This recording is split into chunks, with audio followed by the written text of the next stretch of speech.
ตัวนั้นมันอยู่ในคอกเนาะประตูออกมา2 4 6 82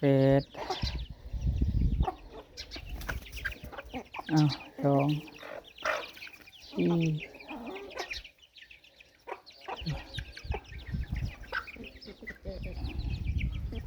อยู่ครบอยู่บ่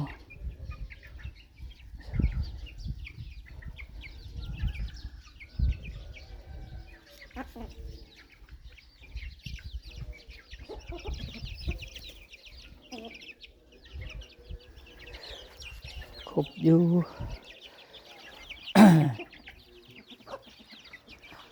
แล้วหัวแข็งเฮือนคือเก่าเจ้าเป็นจังไดมาจบ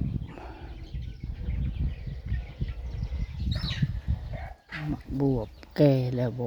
พอเอาแล้วบ่น้อแนวนี่ไงได้บางนี่ก็ได้ไงบ่ทันกันจังหน่อยก็สิแก่ปะเอาก่อนสิแก่ปะสิบ่เลือกบ่พอกินสิบ่พอกินให้ได้ก็ได้เนาะ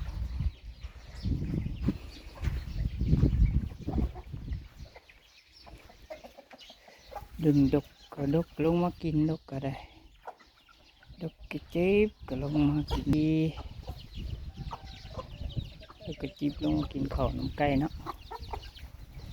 นี่เป็นลมหนาวคือเก่าวัดโตคืนนี้งานเขาจักเฮ็ดแบบใด เต้นลำวงใส่หนาวแล้วติดกก็ได้ดกก็ลงมากินน้ำไก่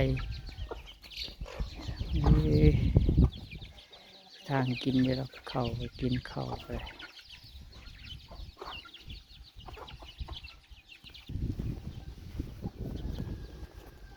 วันนี้ไปเข้าห้องน้ำ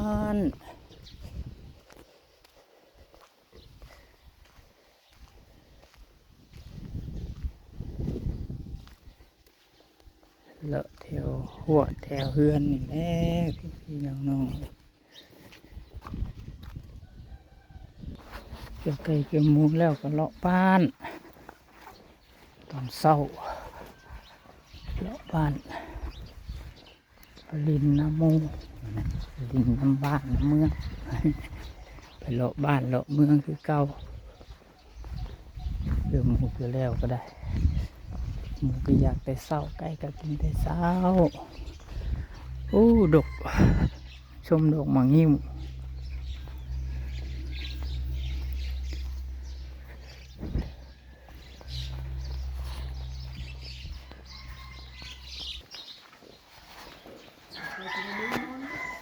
เพียนย่างบ่ติ วันนี้แห้งหนาว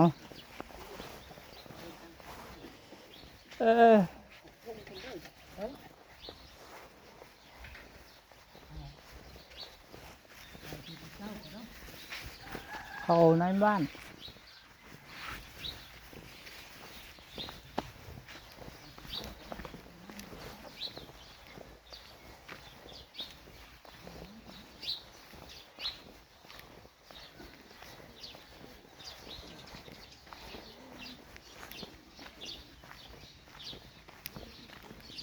บ่มีน้ำหมอกบ่มีน้ำหมอกมึงหักยางล้มสมนี่เนาะ